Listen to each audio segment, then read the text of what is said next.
Thanks. So we're going to continue our series on James. Let me ask you a question. Let's see who can get the best answer to this. If you had 1 hour to spend $3 million, what would you do? Just shout it out. What would you do? You have 1 hour to spend $3 million. Go.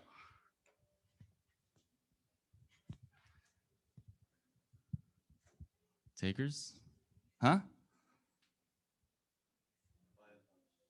Buy a house? Okay, definitely. Stocks, put in the bank. Bunch of Bitcoin, maybe. Yeah, a bunch of it.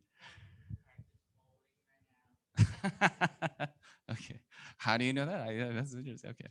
Yeah, yeah. Anything better? Can anyone top that? Houses and stocks? What you got, Nathan? Whoa, you're just going straight to the root. Okay. Open a bank. Interesting. All right. That's the bar. Who can top that? Open a bank.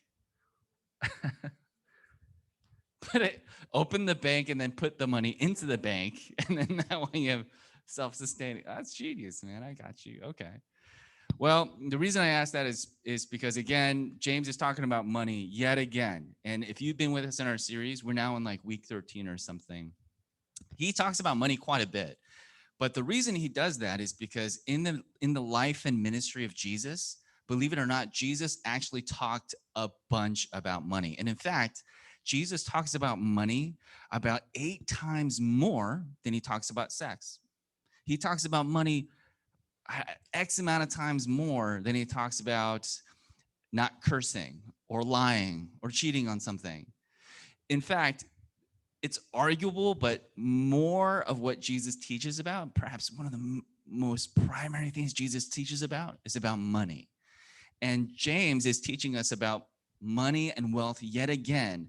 But the reason I think he does this, and the reason I think it's important, is because we live in a time period and culture where money and getting money and being wealthy and affluent has been more celebrated than ever before.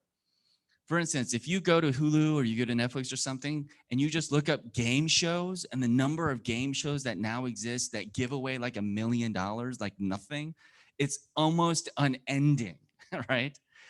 In fact, some of these game shows have been around for like 20, 30, 40 years, right? And they're all based on what? People winning money. The people that we somewhat celebrate, or at least we know and are very familiar with and often look towards for business wisdom, these people are the people that are the wealthiest, that have the most money, right? This whole phenomenon of CEOs making it to space is such a bizarre thing. And for whatever reason, we're fascinated by people who make a lot of money. And in fact, you too, when you think about your career, you think about your major or the school that you want to get into so that you can get the job that comes after that. What is one of the primary reasons, if not, well, there is money tied to that. Not only interest and passion, but money. And so what I think James is going to do for us this morning is he's not going to condemn the dollars in your pocket. And Christianity never does that. Jesus never did that. But what he does want to give us this morning are 4 warnings that tell us the dangers of having wealth and hoarding, particularly hoarding wealth. The first danger is that it can corrode you as a person. The second danger is that it can corrode society. The third danger is that it can corrode morality. And lastly, the greatest danger of affluence and wealth itself is that it caused the crucifixion of Christ. So first, let's go to verses 1 and 3 as James teaches us about how wealth can, not always and automatically, but it can corrode you.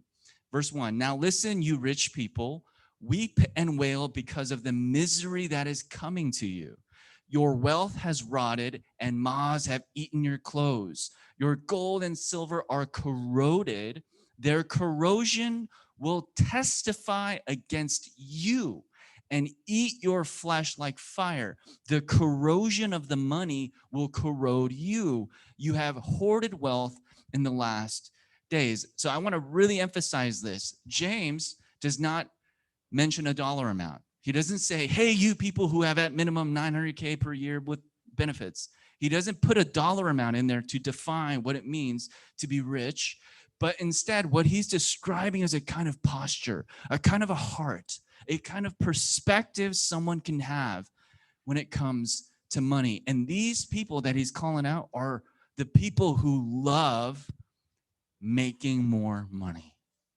The people he's calling out are people who don't just have dollars in their pocket, but people who obsess over the dollars in their pocket. The people who protect and get really, really fidgety around dollars in their pocket. And he says to them, not that the fact they have money is corrosive, but the posture and heart they have towards money is often corrosive. And when I think about corrosion, I think about like images like this, right? Where you have this machine or you have a tool that is meant to really produce good work. It's meant to do something really good, but it's just been like there's no maintenance after a long time. It's been left out in the rain and the weather, and it's become almost unusable. It's become completely unfunctional, and it just becomes this static, like it's no better than a rock, right? That's what I think of. And when James says that a desire or a perspective that obsesses over money is corrosive, he's saying that your love for money isn't immediately overnight going to destroy you, but it has the capacity over time, much like a tool left out in the rain and weather, to do that to your heart, to your mind, to your faith. If you want just a couple examples of this, we're going to come back to this, and I'm going to summarize it with C.S. Lewis's quote here. Think about some of your families. Think about, I don't know, like for me, when both my parents worked when I was younger, and I would remember days when I would get home from school and I'm tired, but then my parents would get home from work and they're tired. And the moment they came home, there was a change in the atmosphere in my house, and I suddenly didn't feel as free. I don't know if some of you feel that way, where you feel like, oh, dad's home, hey, shh, gotta be quiet, or oh, mom just got home, let's not. And that sense of, I mean, for me, I didn't see it at the time, but now that I gotten older, I realized why, why did I do that? Well, it's because I could have easily triggered my parents, and they would yell at me, or they would be more agitated. And I realized, well, wait a minute, why did I tolerate that? Well, I tolerated it because they were making money. I love how C.S. Lewis summarizes the corrosive nature of money. He says, one of the dangers of having a lot of money is that you may be quite satisfied with the kinds of happiness money can give, and so fail to realize your need for God. If everything seems to come simply by signing checks, you may forget that you are at every moment totally dependent on God. For me too, when I get home and if I'm frustrated or I'm just agitated, and let's say when I was younger and I blew up on my brother for no reason, or my sibling, or even my parents, what C.S. Lewis is saying is, when you die and go to heaven and Jesus is like, hey, why did you do that? It's not enough to say, well, I'm just trying to make money, Jesus, because Jesus is going to be like, what are you talking? Okay, show me your wallet. You're in front of the gates of heaven. Show me your wallet. Okay, how much of that money means anything to me and to this place for all eternity? And that's kind of what Lewis is saying, and that's essentially what James is saying too, is that a heart and a posture that loves money, that hoards wealth, is corrosive to your faith.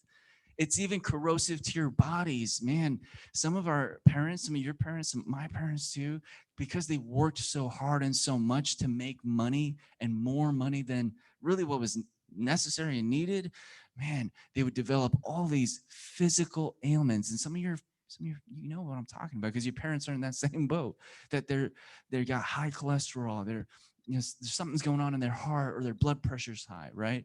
It destroys marriages. I don't remember when I was younger, I couldn't think at all of the last time my parents went on a date with each other, the last time my mom and dad kissed each other.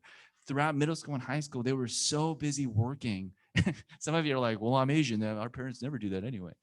But when I was in middle school and high school, I never saw them do anything for just themselves because they were so busy working. And we had a great house. They bought me a car when I was 16. The fact that I had a car when I was 16, it was, even though it cost like $1,700, that's wealth and affluence. And so clearly this desire to get more and more money, it's just detrimental to even the most important relationships in your life, your marriage, your family, right? My dad didn't really, and he didn't really have time to take me out for a dad son kind of date for a long, long time because he was working. And some of your dads haven't done the same too. They haven't had the time to just take you out for a burger and something and just sit you down and say, hey, how's school? How's your life? What do you enjoy doing? And getting to know you, right? And this is maybe triggering some, but this is just real talk, right? That especially amongst Asian families, there is an obsession with hoarding money. And James is saying it's very dangerous. The second warning he gives us is that the obsession with wealth and making more money can not only corrode you, but because it can corrode you, it can corrode society. So you take somebody who's corroded by money and place them in a position of leadership, and what you eventually have is a corrosive system. In verse 4, the next verse, James says, look, the wages you failed to pay the workers who mowed your fields are crying out against you. The cries of the harvesters have reached the ears of the Lord Almighty. He's describing this system that is filled with injustice and wealth disparity. Someone is not getting paid enough and they're suffering as a result of that. And you have to, I mentioned this a couple of weeks ago, this is the first century. So you have to remember, it was not uncommon for someone to be labored to death. And there wasn't like OSHA or labor laws to protect people from literally being worked to death because you had to do that. And so James is saying the second danger of having a lot of money is that it can, if you have a corrosive person, a person who loves making more money, and you place that person, I don't know, let's say in the presidency or the CEO position of this big company, that company, perhaps that community in that country can become corrosive as well. I'm just going to give you a few examples of this, right? A couple examples that come to mind. I mentioned this before. Is chattel slavery. James Baldwin, who is sort of he was a lesser known voice during the civil rights movement, is known to say before chattel slavery was based on race, it was actually based on money.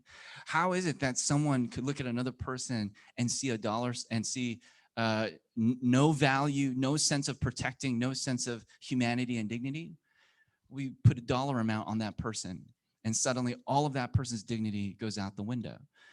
In more modern times, there was a banking, systemically, there was a banking injustice called redlining. And some of you have learned this in school, I hope and pray, where banks would literally create these artificial zones in their cities to make sure that only certain races can buy homes in those cities. And so if you're a Black family and one of the best ways to pass money on to your kids is to buy a home, and that home will increase in value over time, and then you sell it and you can give some money to your kids so that they can buy a home. And that's how generational wealth happens, right? But banks would redline or draw these red zones in their cities that were predominantly occupied by Black residents and would refuse to give bank loans to those residents, creating a system of injustice. So when you see, and the thought behind it was, if a Black person lived in a white neighborhood, let's say, they would bring the property value down, and that's not good for the bank. So you have this system. This is a real American system that existed even like 40, 50 years ago that was fueled by what? An obsession for more and more money. Even more modern, let's get even more modern, right? Same thing with hiring decisions. In the 90s, there was this famous study done. Every CEO of, I think it was like the top 200 or 100 Fortune 500 companies, all looked the same. They were these at least 6 foot tall white males, right? And it's not to say that Black or Hispanic people or women or men couldn't perform the same way, but it just didn't translate into the right dollar amount. Or something that's close to my heart is women in tech. This is, I think, a very, very prolific kind of study that was done by Accenture and Girls Who Code. This study showed that 50% of women abandoned tech careers by the age of 35. How old are your parents those of you who have parents who work in tech, they are not 35. So just think about that. And that women are leaving tech roles of a 45% higher rate than men. That's significant. Only 21% of women in the study said they believed that the tech industry was a place where they could thrive. Sadly, that number falls precipitously to 8% for women of color. And there's some data over here on the right too. Only 25% of tech graduates are women, with a dropout rate of 37% for tech classes, for 30% for other programs. So why is that? Is it because girls can't code? Is it because women don't know how to produce innovative tech? No, it's all about the dollar amount. So again, we can go on and on with these examples, but James is saying when you get people who are corroded by money, just love making more and more money, and instead of using the money that they have for bigger and better purposes, when you have people who just want to make their wallet bigger and better, and you place them into positions of leadership, they create just as corrosive systems. That's the second point that James is making here. And thirdly, it can corrode morality. So this one's, you're gonna have to track with me on this one here. Verse 5, you have lived on earth in luxury and self-indulgence. You have fattened yourselves in the day of slaughter. He's saying your perception of yourself and your understanding of who you are has completely been warped because of your obsession with money. And I'm just going to use a few examples here, but I love Mark Cuban. Some of you guys know Mark Cuban. He owns the Dallas Mavericks, right? He's on Shark Tank. He is also known, he's a billionaire. He is also known for being incredibly brash. And he's been fined some gobs and gobs of money at certain NBA games for using curse words and being kind of brash with other players and people. And the reason they fine him is because he's supposed to be a leader, and a team is supposed to look up to him, and he should be cordial. He should be an example for the team and for the stadium and the audience to have a good demeanor. But the reason people celebrate him despite all that is because he's a billionaire. Now, if you use a little bit of logic here, didn't we, have a kind of leader that was over the country that we also tolerated for that same reason? Now, regardless of your political beliefs, yes, you have a question? Who? So because someone makes money, there is this culture in America, and I would say even in the world, that tolerates immorality simply because they make money. And again, going back to the house and to the family, that was the same with me, that I tolerated the fact that things at home weren't healthy and happy because at least the money was coming in. Do you see how toxic money can be? Do you see how dangerous a love of wealth can be? It can destroy not just your bodies and your relationships and companies and communities and countries. It can destroy something even deeper than that. It can destroy your moral fiber, the very morality that God placed within each of us. But most importantly, the greatest danger of a love of wealth is that it was the very reason that led Jesus to the cross.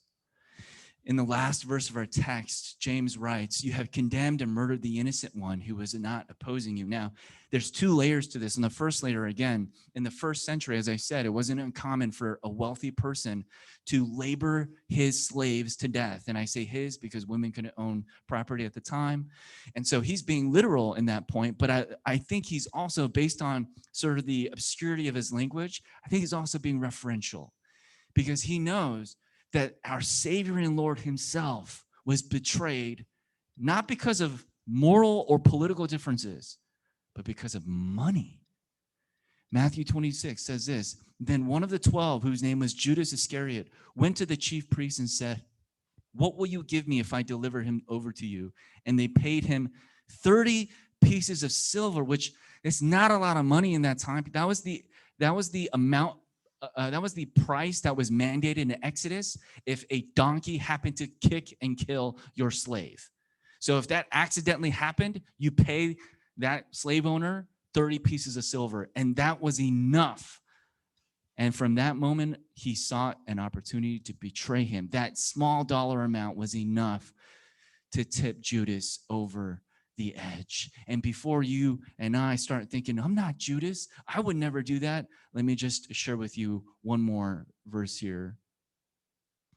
In John chapter 13, Jesus is with his disciples, and here's what John says. After telling his disciples that he's about to be crucified and betrayed, Jesus was troubled in his spirit and testified, truly, truly, I say to you, one of you will betray me. The disciples looked at one another, uncertain of whom he spoke. One of his disciples, whom Jesus loved, was reclining at table at Jesus' side. So Simon Peter motioned to him to ask Jesus of whom he was speaking. So the disciples, leaning back against Jesus, said to him, Lord, who is it? Why do you think Jesus was unclear? Why didn't Jesus say, guys, tonight at this time, Peter's going to betray, or Judas is going to betray me like this? Why was he obscure like this? He's trying to teach his disciples that anyone can do this. Everyone has the capacity to do what Jesus did. Everyone has the capacity to love money. And some questions that prove it. For me, when I was in college too, what is the reason that I did what I did? Why did I want to go to college A and not college B? Well, because college A would get me a certain degree that would afford me a certain better job. Well, what is better job? A job that pays more money. Why do you own what you own and not own what you don't own? Why is it that you have to buy this brand and not something used even? Oh, because it shows that I have status, because I have money. What sins do you tolerate so long as they create income? What career paths have you already dismissed based solely on money?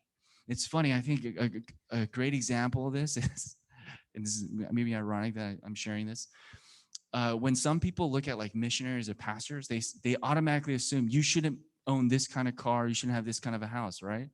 But never do they say that about themselves, because it's as if there's this skewed criteria that suddenly the Bible doesn't have the same criteria of money for one person over another. So the point that James is making in this text here is that everyone has the capacity to do what Judas did. Everyone has the capacity to be blinded and corroded by money. And so what do we need? I'm just going to read this little excerpt from Tim Keller, who's got this great book called Counterfeit Gods. He says, money cannot save you from tragedy or give you control in a chaotic world. Only God can do that. What breaks the power of money over us is not just redoubled effort to follow the example of Christ. Well, I'm just going to sell everything. I'm just going to be, no, that's not what the Bible is asking you to do. The Bible is not anti-wealth. It is anti-sin. Rather, it is deepening your understanding of the salvation of Christ, what you have in him, and then living out the changes that that understanding makes in your heart, the seat of your heart, will, and emotions. Faith in the gospel restructures our motivations, our self-understanding and identity, our view of the world. So knowing the dangers of money, how do I escape the dangers of money? Well, you need to come to the cross of Christ and redefine what you define as wealth. What is the wealthiest thing in your life? What do you consider to be affluence? Is it a big house? It is a very particular nice car? Or is it holiness?